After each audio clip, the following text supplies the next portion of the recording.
रीमा के लिए मायका कभी सिर्फ एक घर नहीं था, वो उसकी सांसों में बसा हुआ एहसास था। जब तक माँ जिंदा थी तब तक वहां जाना किसी रस्म की तरह नहीं बल्कि जरूरत की तरह लगता था। माँ का घर मतलब सुकून। रीमा की शादी को 20 साल हो चुके थे। शादी के बाद उसका घर जालंधर हो गया था, लेकिन दिल अब भी सीतापुर के उसी पुराने मकान में अटका रहता जहां माँ दरवाजे पर खड़ी होकर रास्ता देखा करती थी। माँ का बुलावा कभी आदेश नहीं होता था, बस इतना कहना, बिटिया मन बहुत घबरा रहा है, और रीमा सब कुछ छोड़कर चली आती थी। मायके पहुंचते ही माँ का आंचल उसके सिर पर होता। थक गई होगी, पहले पानी पी ले। चाय पीते पीते माँ हालचाल पूछती और रीमा बिना कुछ कहे ही सब कह देती। फिर दोनों रसोई में पहुंच जाती। माँ सब्जी काटती, रीमा रोटियां बेलती, और भाभी भी बड़े प्यार से संग में मिलजुल कर काम करती। फिर माँ उसे डांटती, अरे बैठ जा, मेहमान है तू। रीमा हंसती, मेहमान नहीं माँ, आपकी बेटी हूँ। लेकिन फिर एक दिन सब खत्म हो गया, माँ चली गई। रीमा आज भी याद करती है। माँ के जाने के बाद जब वो पहली बार मायके गई तो दरवाजा तो वही था, लेकिन खुलते ही दिल बैठ गया। माँ की आवाज नहीं आई। वही घर, पर अब मायका नहीं। माँ के गुजरने के बाद रीमा का मायके आना जाना लगभग खत्म हो गया। 1 साल में बस एक बार भाभी की बेटी निधि की शादी में 2 दिन रही, औपचारिकता निभाई और लौट आई। अब वहां रुकने का मन नहीं करता था। इधर समय अपनी रफ्तार से चलता रहा। रीमा की बेटी साक्षी की शादी हो गई। बेटी विदा हुई तो रीमा के दिल में एक खालीपन और बढ़ गया।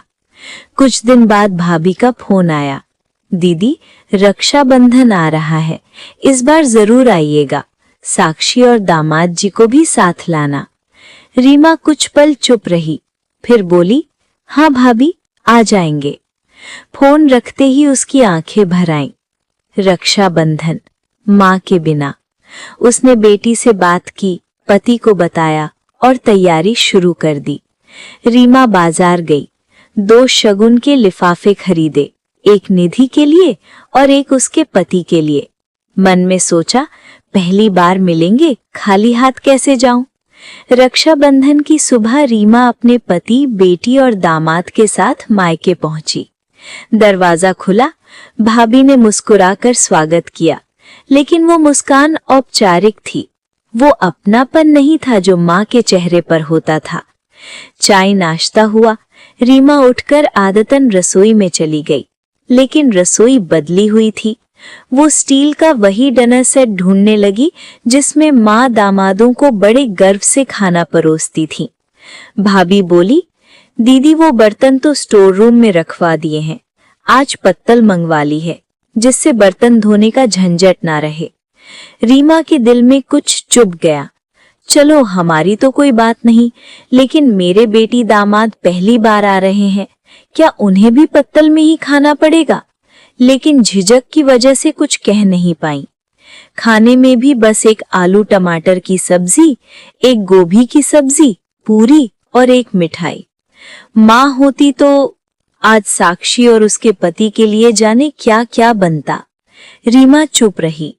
इसी बीच रीमा ने पूछा, भाभी निधि और दामाद जी कब तक आएंगे, सब साथ बैठकर खाना खा लेते। भाभी ने नजरें चुराते हुए कहा, दीदी दरअसल दामाद जी को कोई जरूरी काम आ गया है, वो अभी नहीं आ पाएंगे, रात को डिनर पर आएंगे। रीमा ने सिर हिला दिया। उसे तब नहीं पता था कि यही बात आगे चलकर उसके दिल को तोड़ देगी। रीमा ने मन ही मन खुद को समझाया, कोई बात नहीं, काम आ गया होगा। खाना लग चुका था। सबने पत्तल में खाना खाया।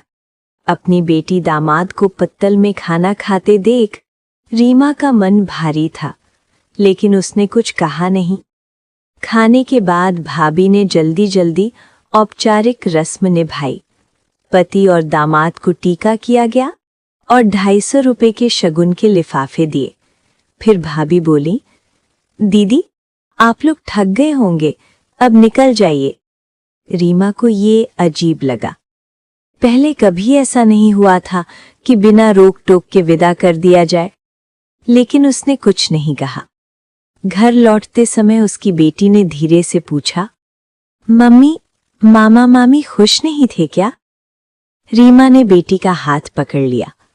नहीं बेटा, सब ठीक है। लेकिन उसके अपने दिल में सब ठीक नहीं था। घर पहुंचकर रीमा ने पर्स खोला, तभी उसकी नजर शगुन के लिफाफों पर पड़ी। उसका दिल बैठ गया। हे भगवान, मैं शगुन देना भूल गई। वो पति से बोली, एक बार फिर मायके चलिए। पति ने मना किया, अब रात हो रही है, फिर कभी दे देना। लेकिन रीमा को चैन नहीं मिला। आज रक्षाबंधन है, ऐसा लगेगा जैसे जानबूझकर नहीं दिया। आखिर पति मान गए, लेकिन बोले, मैं बाहर ही खड़ा रहूंगा। रीमा मायके पहुंची।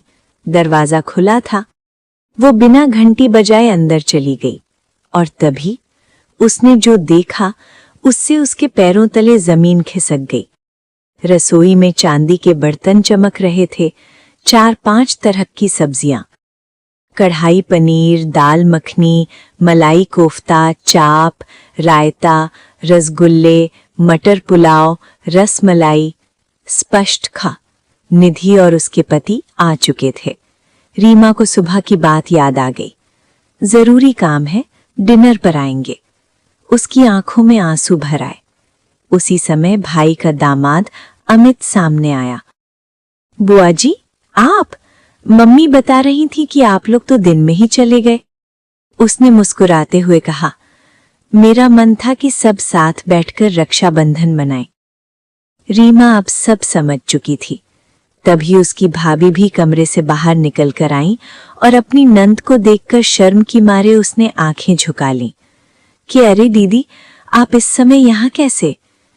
तब रीमा आंखों में आंसू लिए बोली, कुछ नहीं, निधि और दामाद जी के शगुन के लिफाफे रह गए थे, वही देने आई थी। अपनी नंद की आवाज और उसकी आंखें देखकर भाभी सब समझ गईं कि इन्होंने रसोई में रखा सारा सामान देख लिया है। तो वो नजरें चुराते हुए बातें बनाने लगी कि भाभी, वो तो सुबह जल्दी जल्दी में किया था, इसीलिए कुछ कर नहीं पाई। लेकिन रीमा ने उसकी बात सुनी अनसुनी कर दी और उन दोनों को लिफाफे पकड़ाकर ऐसे भागी जैसे किसी पिंजरे से छूट कर जा रही हो। उसकी आंखों में आंसू देखकर उसके पति ने पूछा, क्या बात है? उसके मुंह से कुछ भी बोलते न बना। उसने कहा, कुछ नहीं, बस घर चलो। उस रात रीमा सो नहीं पाई। बार बार माँ का चेहरा आंखों के सामने आता रहा। माँ होती तो ऐसा कभी नहीं होने देती।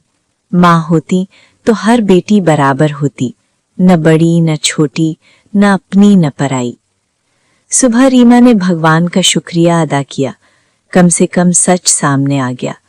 अब उसे किसी से शिकायत नहीं थी, क्योंकि वो समझ चुकी थी, मायका घर से नहीं बनता, मायका माँ से बनता है। माँ नहीं तो मायका भी नहीं। दोस्तों, यही इस कहानी की सच्चाई है। अगर आपको ये कहानी दिल को छू गई हो तो लाइक, शेयर और कमेंट जरूर करें। कमेंट में बताइए आप ये कहानी कहाँ से देख रहे हैं। चैनल का नाम है पूजा वार्ष्णेय पारिवारिक कहानियां। धन्यवाद।